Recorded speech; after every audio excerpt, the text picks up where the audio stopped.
Hello, bachcho. Let's read the question. The question says, in genetic engineering, where genes can be inserted from one organism to another or back into the original organism, uses which of the following techniques? Question में हमसे पूछा गया है कि genetic engineering में अगर हमें jeans को इंसर्ट करना है from one organism to any another organism या फिर back to the original organism, तो हम कौन सी टेक्निक का यूज करते हैं। इस क्वेश्चन में हमारा की कॉन्सेप्ट होगा methods of DNA transfer, methods of DNA transfer. Different methods of DNA transfer की बात करें तो first could be micro injection.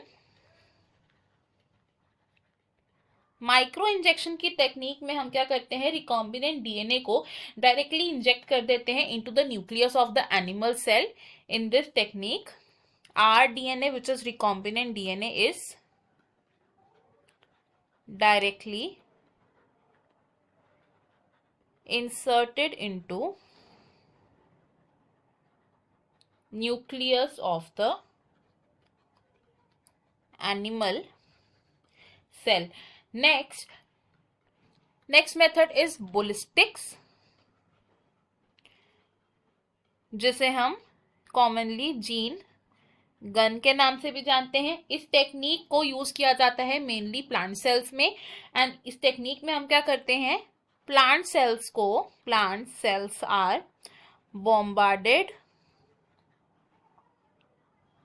with high velocity microparticles, high velocity microparticles को हम प्लांट सेल्स की तरफ बॉम्बार्ड कर देते हैं। एंड ये जो माइक्रोपार्टिकल्स होते हैं, दीज आर ऑफ गोल्ड और टंगस्टन, एंड इन पार्टिकल्स को कोट किया जाता है with the DNA, coated with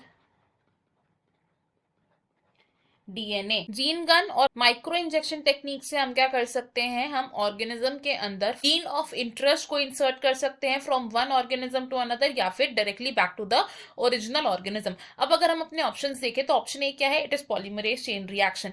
ये ऑप्शन हमारा इनकरेक्ट होगा बिकॉज पॉलीमरेज चेन रिएक्शन में क्या किया जाता है, एम्पलीफिकेशन की जाती है एक स्मॉल फ्रेगमेंट ऑफ डीएनए की into its million copies. Option B gene gun हमारा करेक्ट आंसर है। ऑप्शन सी रॉन्ग होगा बिकॉज डीएनए हाइब्रिडाइजेशन एक ऐसी टेक्निक होती है जिसमें दो कॉम्प्लीमेंट्री सिंगल स्ट्रैंडेड डीएनए को बॉन्ड करवा के एक डबल स्ट्रैंडेड डीएनए स्ट्रक्चर बनवाया जाता है। एंड ऑप्शन डी भी रॉन्ग होगा बिकॉज जेल इलेक्ट्रोफोरेसिस में फ्रेगमेंट्स ऑफ डीएनए की सेपरेशन होती है when they are under the force of electric field. तो इस क्वेश्चन में हमारा जो करेक्ट आंसर है that is option B gene gun. I hope you have understood it well. Best of luck. Thank you.